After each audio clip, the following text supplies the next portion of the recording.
Bismillah ar-Rahman ar-Rahim. Assalamu alaikum wa rahmatullahi wa barakatuh. Today we have the 7th chapter, which is entitled Mrs. Sparsit. I'd like to remind you what we did in the previous lecture. These 7 points that summarize the chapter 6, entitled The Slavery's Horsemanship. The chapter presented new characters from the world of fancy, as you remember, Mr. Childers and Kidderminster, and Sleary himself. It also gave us an idea about the world of fancy and the circus people and how they perceive or consider life. Life to them is a place to work and enjoy, not only working and learning and doing this routine every day without giving any time for amusement. So it is presented as a counterpart to the school of facts, as we noticed the contradiction between Gradgrind and Bounderby from one side and the circus people from another side, and so many references whereby those two people prove that they are people of facts, especially when Bounderby says, we are the people who know the value of time, and you are the people who do not know the value of time, considering them as people who waste their time in having fun and enjoying others. Sissy and her situation is also presented in chapter 6, where we know that she has been deserted by her father and how she was how she departed from the school of fancy into the school of facts. How did she see her friends off? And we also noticed that Gradgrind is not a hard-hearted man, as we know. Although he is a man of facts, but he showed some mercy in adopting Sissy and accepting her in his house. And at the end, the school of fancy revealed their own slogan, their own philosophy, by saying that make the best of us, not the worst. Enjoy time, carpe diem, such kind of philosophies in front of the school of facts, who consider fact as their own philosophy. So with these ideas, chapter 6 came to an end. Now we had an idea about the school of facts, the school of fancy, the structure of the novel. The Industrial Revolution is also presented in chapter 6, and chapter 5, the keynote. So the writer moves to another issue that he presented in chapter 7, which is entitled Mrs. Sparsit.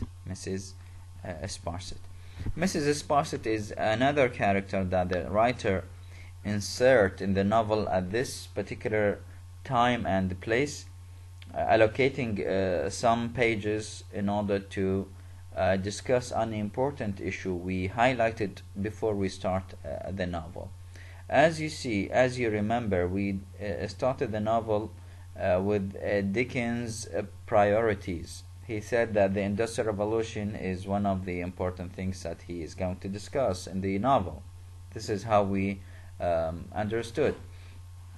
And then we talked about the educational system, we talked about the working class, we talked about the workers' unions and the divorce law.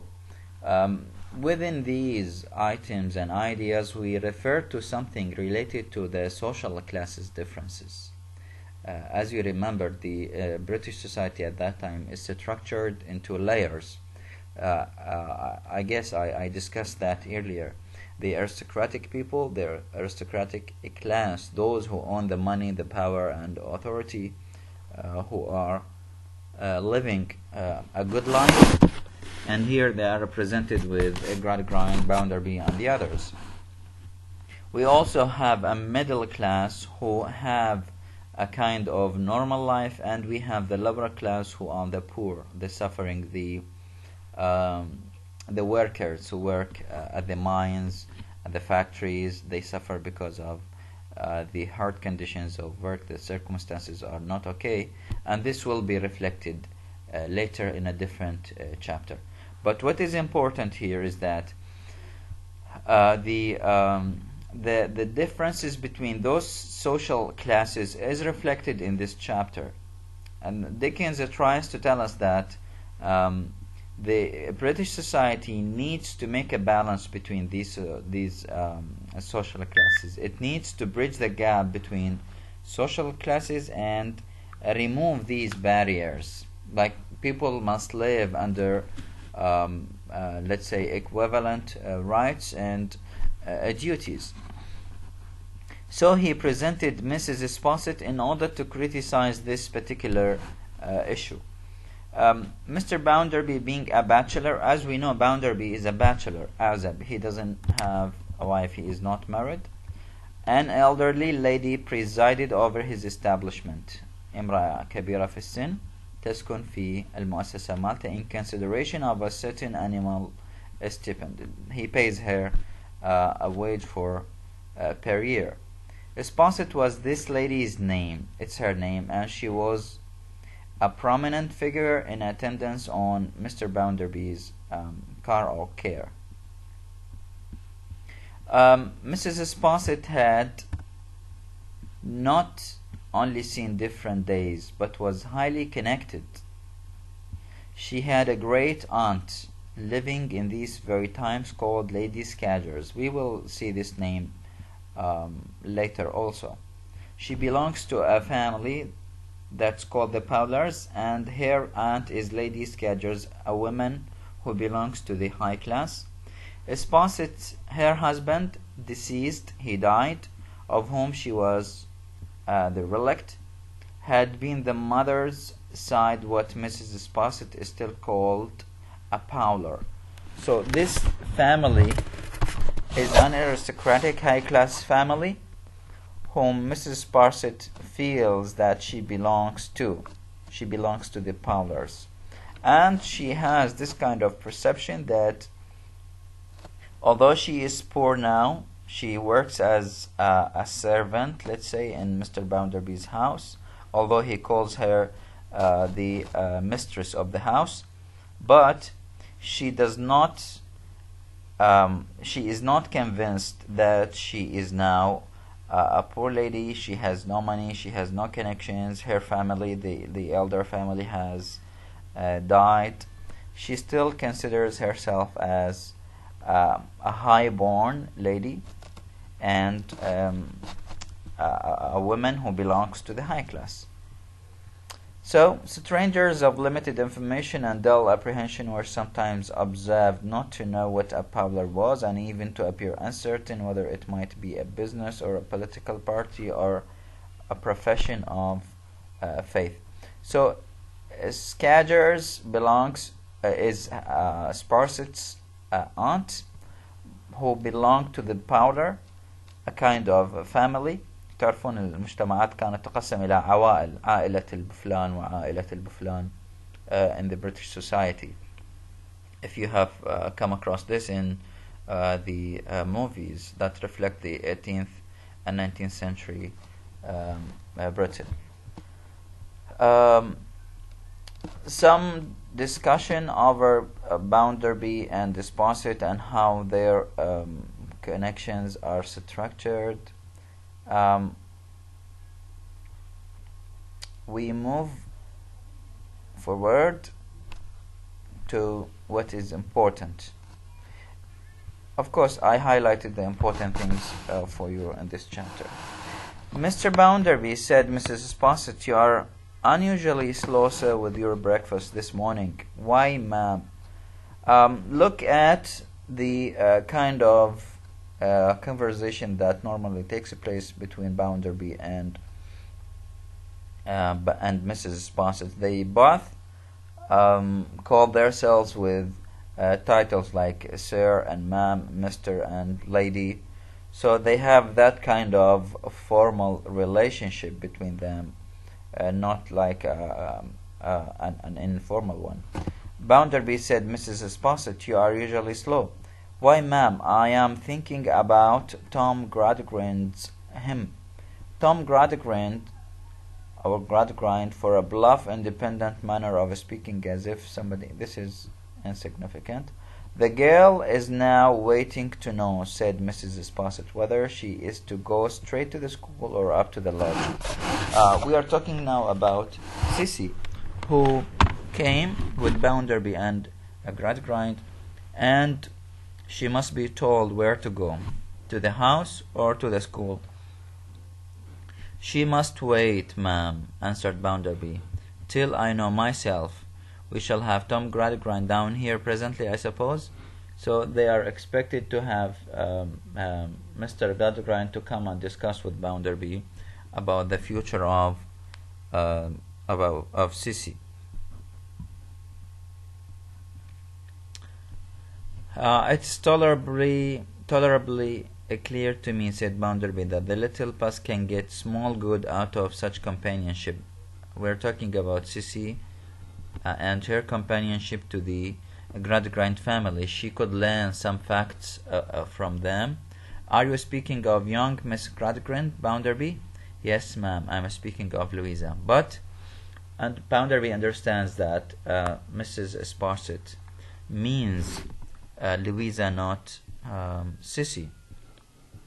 Your observation being limited to little puss, said Mrs. Sparsit, and there being two little girls in question, Sissy and Louisa, I didn't know which might be indicated by that expression. Louisa, repeated Bounderby. Louisa, Louisa. So now, here, we come across the name of Louisa mentioned many times by Bounderby, as if Bounderby pays some attention to Louisa. We need to have this in mind, as if Bounderby cares about Louisa. If you remember in chapter 3, at the end of chapter 3, how he solved and settled her problem when she was peeping at the circus. How did he end that issue? You are quite another father to Louisa, sir. Look at this kind of expression. Sparsit understands the purpose behind Bounderby, how he looks at Louisa, so she nails him تضربه بسمار in certain cases and tells him, you are quite another father to Louisa, sir. أنت كأنه أب آخر للويزا. يعني never think about any other purposes. Sparsit took a little more tea, and as she bent her again, contracted eyebrows over the steaming cup, rather looked as if her classical countenance were invoking the infernal gods. If you had said I was another father to Tom, young Tom I mean, you might have been nearer the mark. لو ما حكي عن لويزا وتقولين أنا أبوها، لو تحكين عن توم يمكن أفضل، ممكن تكونين أقرب إلى موضوع النقاش. So from this line, or from these two lines, we understand that Bounderby does not like to be addressed or described as another father to Louisa, which indicates that he might have some plans for Louisa in the future. Then he declares a plan that he is going to use Tom into his office after he finishes his education.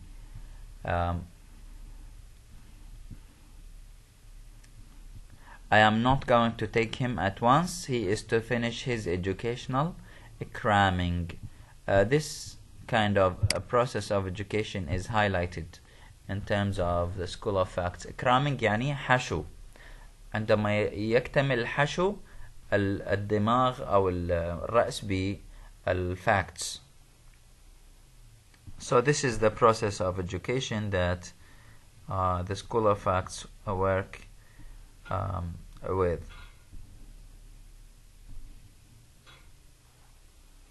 I certainly, sir, returned Sparsit with a dignity serenely mournful, was familiar with the Italian opera at a very early age.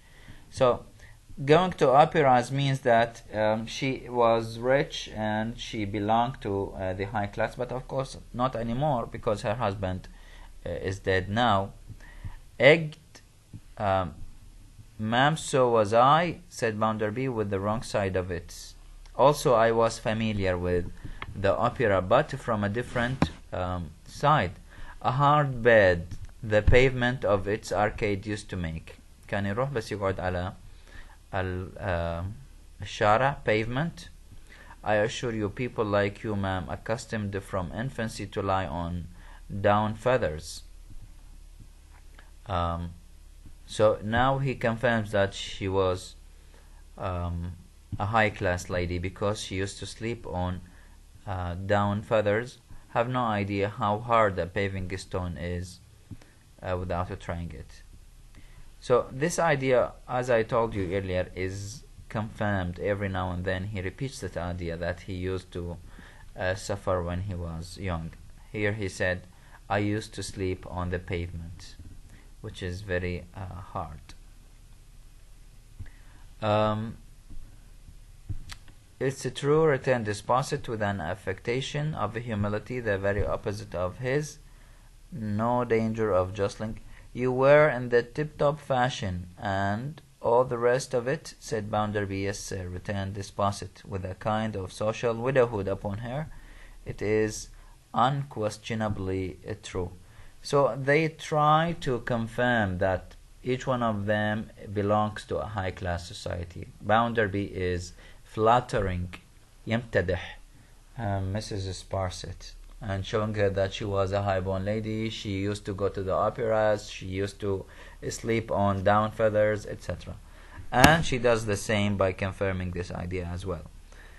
Here, as they were expecting, Mr. Gradgrind, in order to settle the issue of Sissy, Gradgrind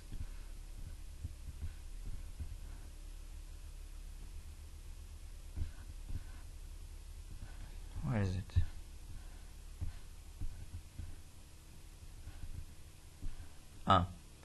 Gradgrind, Mr. and Miss Gradgrind. Mr. السيد Gradgrind والمس يعني Louisa being announced, he received Mr. Gradgrind with a shake of hand, and the latter Miss Gradgrind Louisa with a kiss. So we have so many indications that refer to how Bounderby thinks towards Louisa. Can Jupe be sent here, Bounderby? Asked Gradgrind. Certainly. So Jupe was sent there. On coming, she courtesied. Courtesy, شايفين هاي الحركة مال الاحترام، شلون واحد ينزل وينثني على رجليه. بأفلام الكرتون والmovies also it is made clear as kind of respect for guests. So she courtesied to Mr. Bounderby and then to his friend Tom Gradgrind and also to Louisa, but in her confusion she omitted Sparsit. She doesn't courtesy to Sparsit. Observing this, Bounderby had the following remarks to her. Now I tell you what, my girl, the name of that lady by the teapot is Mrs. Sparsit, السيدة Sparsit. That lady acts as a mistress of this house. هي وكأنها تعتبر سيدة البيت. And she is a highly connected lady. Consequently, if ever you come again into any room in this house, you will make a short stay in it if you don't behave towards that lady in your most respectful manner. So he is urging Sissy to act respectfully towards Mrs. Sparsit. And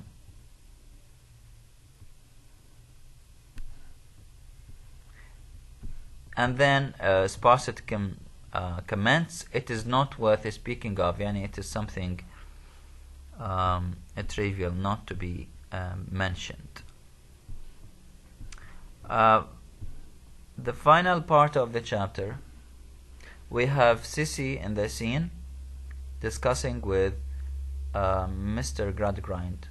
She is talking about Merrylegs, her dog, and how Gradgrind did not approve this issue, that she was not supposed to bring Merryleg to where she is.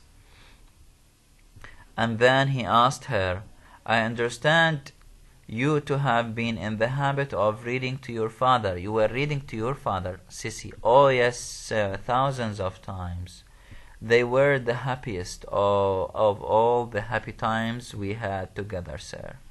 It was only now, when her sorrow broke out, that Louisa looked at her. See how Louisa considers Sissy when she talks about her father and the memories she had. Here we also need to compare the kind of relationship that Sissy had with her father compared to Louisa's relationship with her father as well. And what? Asked Gradgrind in a still lower voice. Look, lower voice, because it was not supposed to be heard by Louisa. He wanted to just learn the ideas for himself. Did you read to your father, Job, about the fairies, sir, dwarfs, Laqzam, the hunchback, the jinnies? She sobbed out. And about, she wanted to continue. Hush, said the Gradgrind. That's enough. You know, these ideas are connected to the fancy school, and it's not allowed in Gradgrind's school. Never breathe a word of such destructive nonsense anymore.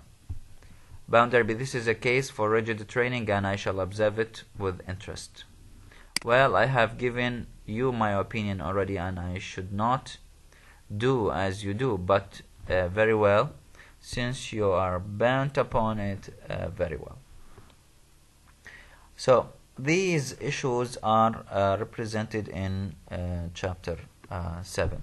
Although the chapter is a little bit short, but it has important details, because it highlights one of the important issues the novel talks about, which is the issue of the differences between social classes. As you see, Mrs. Sparsit tries to prove that she belongs to the high class while she does not now, and she has these compliments between her and Bounderby, highlighting the issue of the high class compared to lower classes.